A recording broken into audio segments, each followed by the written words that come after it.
do you do with an old table that's half rotting, rusty, and abandoned outside your house? Most people would say, throw it away. But not today. Today I apply science and give it a second life as a native chicken nest.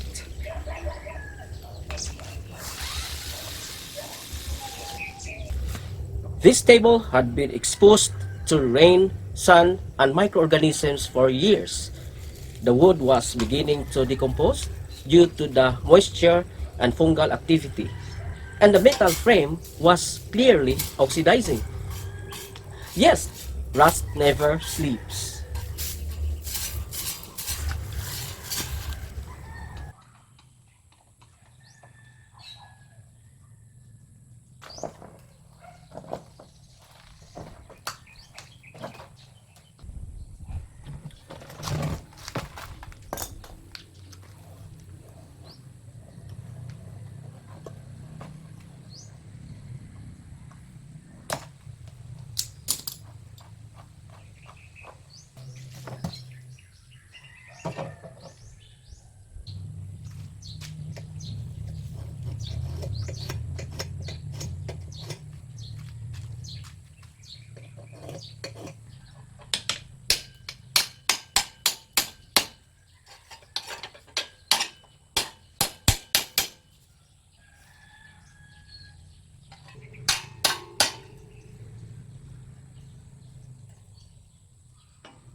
And since today we have no electric power because we have scheduled brownout, so we need to connect the electric drill to a solar power source to be energized.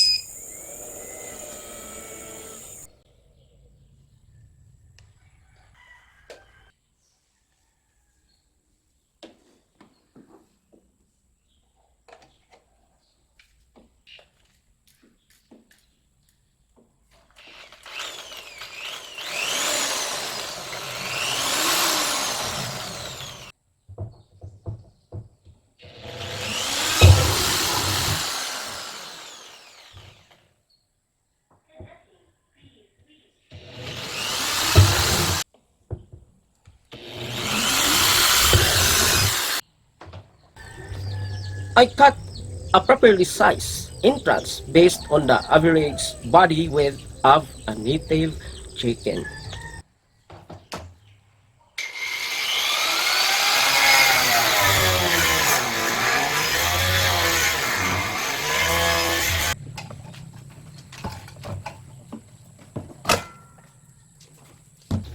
Instead of letting corrosion win, I stepped in like a backyard scientist.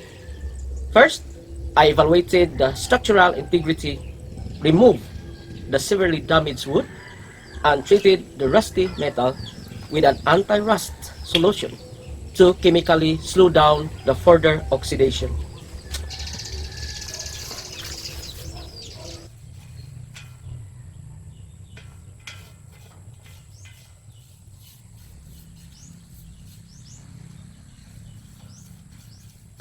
Then I coated it with red oxide primer, which forms a protective barrier against oxygen and moisture.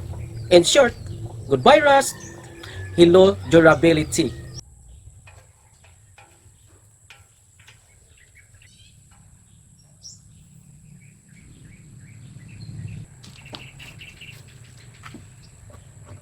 But wait, there's more. I also reused an old plastic pail that once served as a grow bed in my aquaponics system.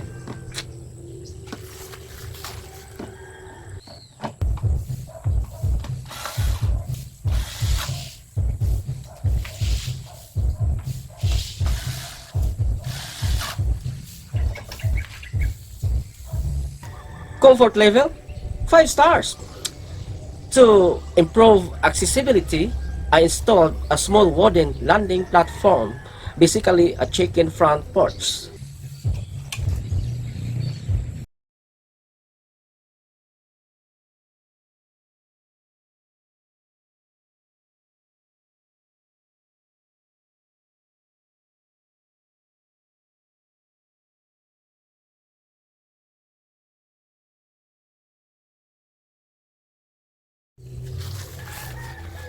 From growing plants to growing chickens, that's why you call career growth. High density plastic is moisture resistant, lightweight, and durable, making it ideal for outdoor agricultural use.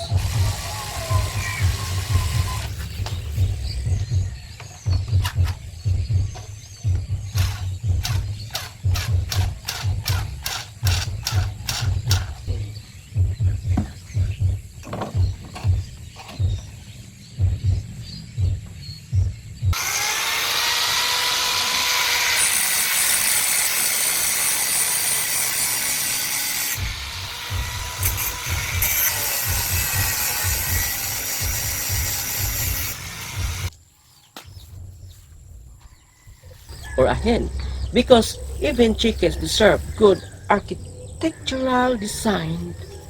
Inside, I added dry straw bedding for thermal insulation, moisture absorption, and egg cushioning.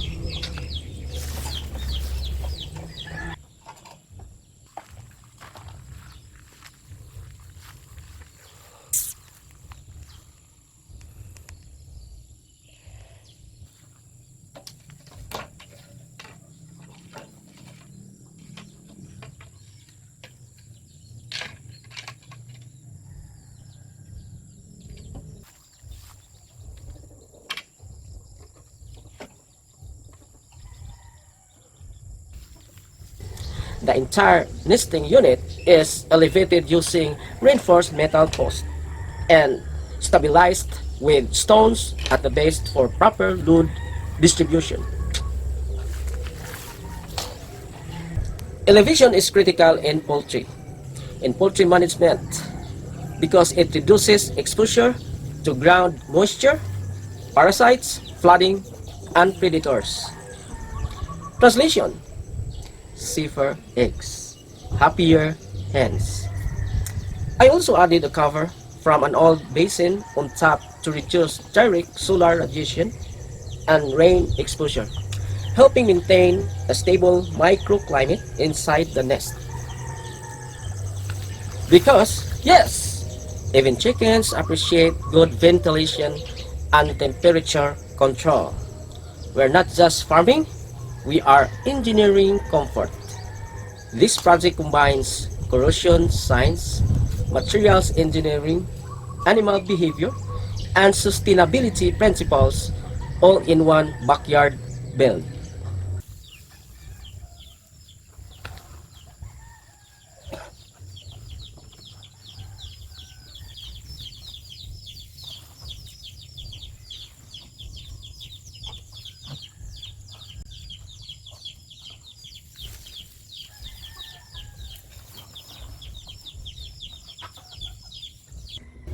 It proves that innovation doesn't require expensive materials.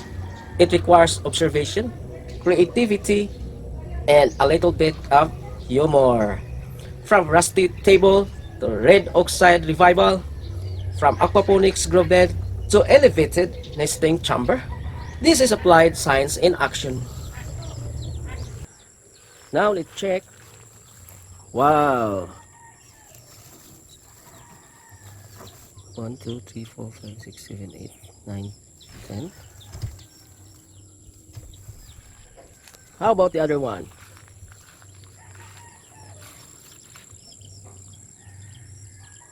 Wow. 1, 2, 3, 4, 5, 6, 7.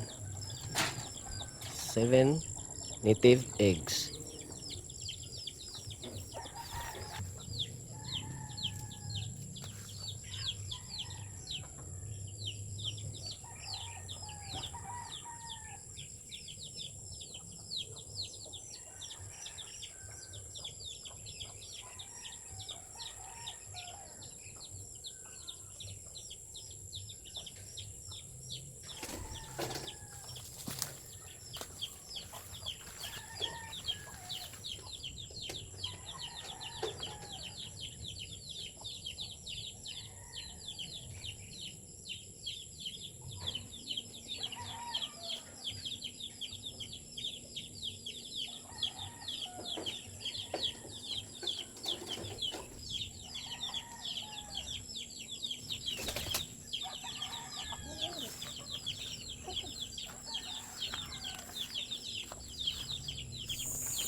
Oh, wait. What's that? It's like a small chicken? No, it's not a chicken. It's like a guinea fowl, a wild bird in our backyard. Oh my god, our backyard is like a nature park. And who knows? That old junk in your backyard might just be your next scientific breakthrough. Or at least your chicken's new favorite condo. Very good. Thank you for watching and don't forget to watch on my next video. Thank you. Bye bye.